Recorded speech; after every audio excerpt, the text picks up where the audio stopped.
Сургуульд суурилсан менежментийн үр дүн. Салбарын хэмжээнд бол нийт 28900 гаруй суралцагч, за 2800 багш албан хаагчтай ажиллаж байна. За Дорнот аймгийн хэмжээнд 2024 онд бол сургуулийн менежментийг сайжруулах загвар сургуулиар 9 сургууль сонгогдсон. За сургуулийн менежментийг сайжруулах чиглэлээр бол Дорнот аймгийн боловсролын газар болон аймаг сумын засаг даргын тамгын газар засаг дарга нар хамтраад бас нэлээдгүй хөрөнгө оруулалтыг хийж дэмжлэг үзүүлж ажилласаар ирсэн. Цэцэрлэгийн багш, бага ангийн багш нарт зориулсан Дорнотын багш, цэцэрлэгийн багш арга хэмжээг зохион байгуулалт, нийгмийн асуудлыг шийдвэрлэх, орон сууцны дэмжлэг үзүүлэх чиглэлээр ажиллаж байна. За хүүхдүүдэд зориулсан хүн болох багаасаа авиас, гадаад телеспортын төслийг хэрэгжүүлж нийтдээ 2.4 тэрбумын хөрөнгө оруулалтыг хийж байна. Багшийн хөгжлийг дэмжих, багш ажлын байран дээр мэргэжлийн дэвшлүүлэх чиглэлээр орон нутгаас багшийн бас сургалтын хэрэглэгдэхүүн дээр дэмжлэг үзүүлж байгаа.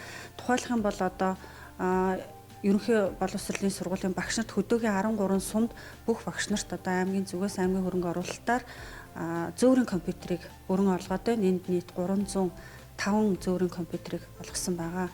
Мөн суралцагчдын орчныг сайжруулах чиглэлээр Хэрлэн суманд ерөнхий боловсролын бүх сургуулиудыг ширээ сандлыг, суралцагчдын ширээ сандлыг шинжилээд байна. Сургуулийн менежментийг дэмжих загвар сургуулиар сонгогдсон Хэрлэн сумын 1, 8, Хангуул, Шинэ хөгжил зөвлөлбөр сургууль, 3 загал сум, Матад сум, Хөлбөмбөр сум, Цагаанговоо, Хэрлэн сумын 11-р сургуулиуд боловсролын ерөнхий газар, боловсролын газрын нийт 4 удаагийн зөвлөн туслах сургалт үйл ажиллагаанд 9 сургуулийн 451 багш, 49 удирдах ажилтан, 11234 суралцагч, 252 ажилтан хамрагдсан. Зөвлөн туслах үйл ажиллагааны багт боловсролын ерөнхий газраас 2 мэргэжилтэн, боловсролын газраас 9 ахлах арга зүйч, Дорнот аймгийн ерөнхий боловсролын сургуульд ажиллаж байгаа Монгол Улсын зөвлөх багш зэрэгтэй 1 захирал, 3 сургалтын менежер, 2023 онд сургуулийн менежментийг сайжруулах загвар сургуулиар сонгогдсон амжилттай хэрэгжүүлсэн. Хэрлэн сумын 5 дугаар сургууль, Чойболсон сумын сургуулийн сургалтын менежерүүд хамтран ажилласан.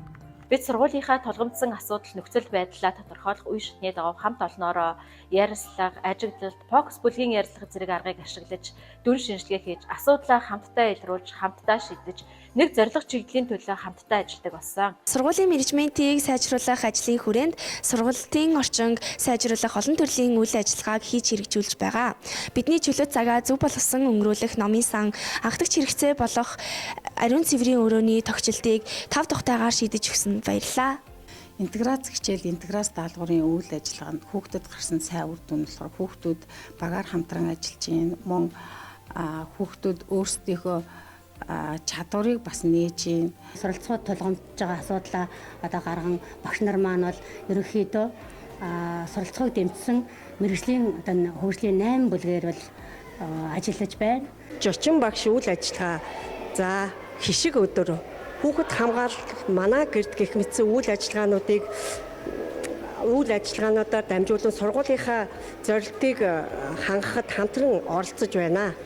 Сургууль суурилсан менежментийг хэрэгжүүлэн ажилласнаар суралцагчийн сурах үйл ажиллагаа, тэгш хамран сургалт, хөгжил, хамгаалал, эрүүл мэндийн асуудлыг зохицоор нь дэмжихэд сургууль, багш, эцэг эх, төрийн болон төрийн бас байгууллагын хамтын ажиллагаа нэмэгдэж, хамт олноороо асуудлаа илрүүлж, асуудалд бодиттой хандаж, асуудлыг шийдвэрлэхэд багшийн мэргэжлийн хөгжлийн бүлгээр хамтран ажиллаж, сургууль бүхлээрээ ажиллах арга зүй суралцсан гэж дүгнэж байна. Сургуульд суурилсан менежментийн үр дүн.